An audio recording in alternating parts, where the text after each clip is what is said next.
Planejamento financeiro, parte 2, balanço patrimonial.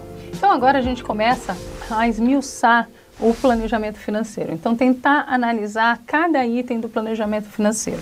Vale ressaltar que aqui a gente não vai fazer cálculos, a gente não vai pensar em números.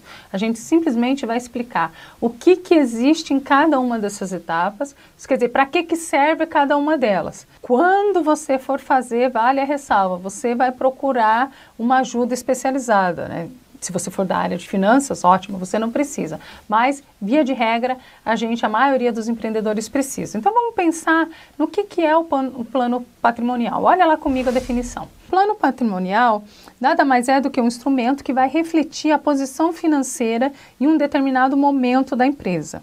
Ele corresponde aos recursos dos proprietários aplicados na empresa. Então, a gente pode entender assim de uma maneira muito bruta que ele vai trazer para você uma fotografia do que a empresa investiu, ou do que ela tem, né, investido, e o que ela tem que pagar, o que ela está devendo. Então eu tenho lá positivo e negativo, vamos pensar assim, tá? Para trazer para uma linguagem mais leiga. O positivo e o negativo, e eu vou conseguir entender a partir dessa fotografia como que está a empresa, se a empresa está bem ou se a empresa está mal.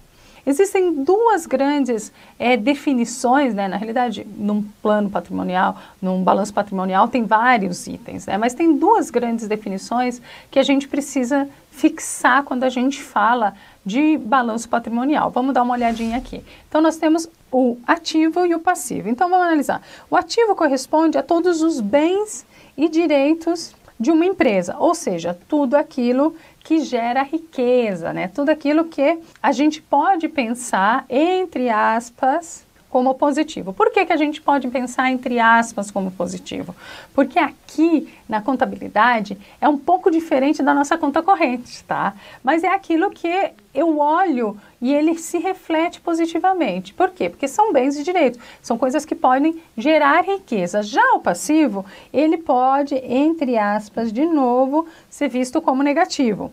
O passivo é uma obrigação, ou uma parcela de financiamento de terceiros, ou uma dívida. Então, olhando assim, se a gente pensar num quadro onde eu vou colocar ativo e passivo, eu consigo, de uma maneira assim, fácil, analisar a situação. Isso quer dizer, se eu diminuir a quantidade de dívidas que eu tenho versus a quantidade de receitas, né, que eu tenho, eu vou imaginar quanto sobra. Se esse sobrar aí for mais positivo do que negativo, eu já sei como que minha empresa está. Então, essa é a ideia do balanço patrimonial, tá? Então, para deixar isso mais didático para vocês, vamos dar uma olhadinha como que a gente pode transferir isso que eu falei em fórmula. Então, eu tenho aqui o patrimônio líquido, que é o quê? Entre aspas, o resultado. Eu estou colocando entre aspas porque aqui a gente está tentando explicar para vocês e não trabalhar em cima da nomenclatura contábil necessariamente. Eu tenho ativo menos passivo. Isso vai ser o meu resultado. Aquilo que justamente que eu acabei de falar. Para pensar nesse quadro, né, porque o balanço patrimonial ele se mostra, né, ele se reflete através de um quadro, vamos dar uma olhadinha no quadro quais são os itens básicos que aparecem nesse quadro. Vamos lá.